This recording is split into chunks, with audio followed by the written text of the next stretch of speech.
यदि तुम यहां सुख खोज रहे हो वो आपकी भारी भूल है।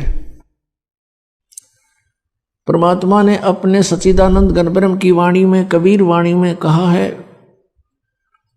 उसमें कुछ फार्मूले बताए हैं इस काल के लोक में जीने के लिए और आत्म कल्याण करवाने के लिए। इस फार्मूलों में से एक ये भी फार्मूला है कि ज्यों राखे त्यों ही रहूं, हमरा क्या चारा, और खाने जाद खरीद हूं गुलाम तुम्हारा।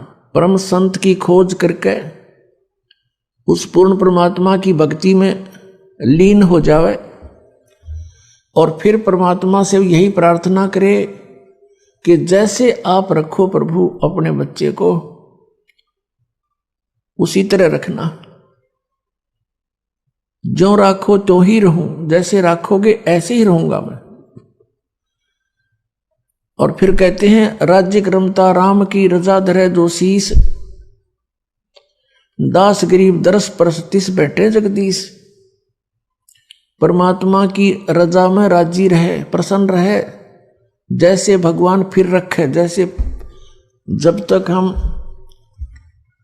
परमात्मा की शरण ग्रहण नहीं करते हैं, अपना जीवन जी रहे होते हैं, तो हम अपना प्रारब्ध ही भोग रहे होते हैं।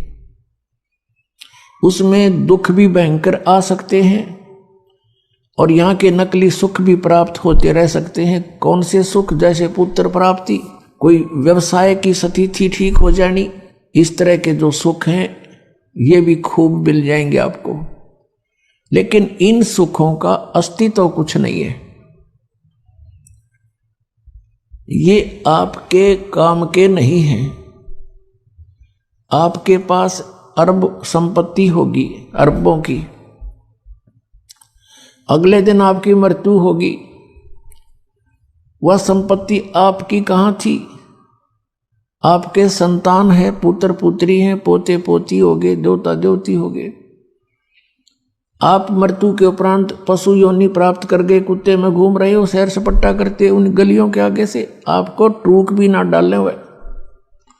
कहने का भाव ये है कि इस स्थिति को समझकर, यहाँ के सब इन कर्मों और आध्यात्मिक मार्ग को समझकर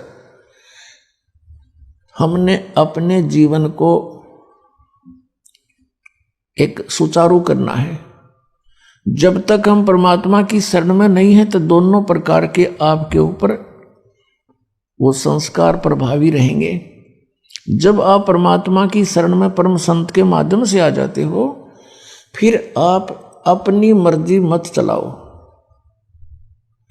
अपने यहां दीर्घ रोग लगा हुआ है जन्म और मृत्यु का, और हमने ये रोग कटवाना है। ये भयंकर जो है रोग है आपका, और ये बीमारी सबका लगी हुई है। ये ब्रह्मा विष्णु महेश का भी यही बीमारी है, इनको भी जन्म मृत्यु का रोग है। और आप जी ब्रह्मा विष्णु महेश से ऊपर किसी को मानते नहीं थे, विशेषकर पवित्र हिंदू धर्म के श्रद्धालु, और ये भी जन्म मृत्यु के रोग में। सरपुरुष यानी ब्रह्म भी जन्म मृत्यु के रोग में, अक्षर पुरुष भी जन्म मृत्यु के रोग से ग्रस्त। केवल एक परम अक्षर ब्रह्म जिसको सत्य पुरुष कहते हैं, वो कबीर देव हैं, कबीर साहब, वो इस जन्म मृत्यु के रोग से मुक्त हैं और वे वैद्य हैं इस रोग के नाश करने।